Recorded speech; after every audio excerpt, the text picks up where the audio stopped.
So what do trees and businesses have in common with their growth path?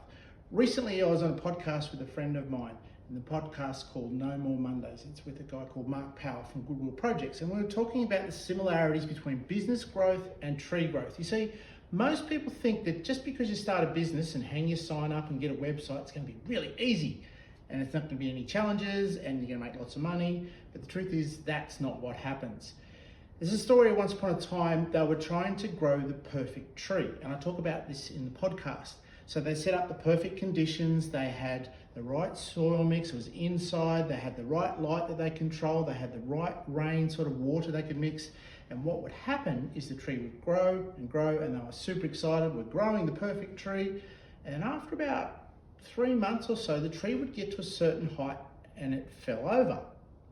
Now this was really puzzling. They thought, oh, we must have missed something. So they went back and started the experiment again.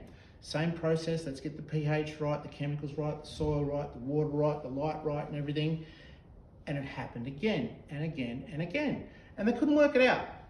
Why is this perfect condition resulting in this tree falling over? And it's a lot like business with the answer to this one. You see, what was missing in this situation was the tree wasn't exposed to wind.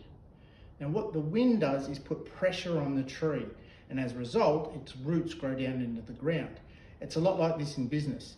When the pressures of business come in, whether it's cash flow, whether it's staff, whether it's customers, it puts pressure on the business owner to grow, to set their roots down further and learn and evolve from it.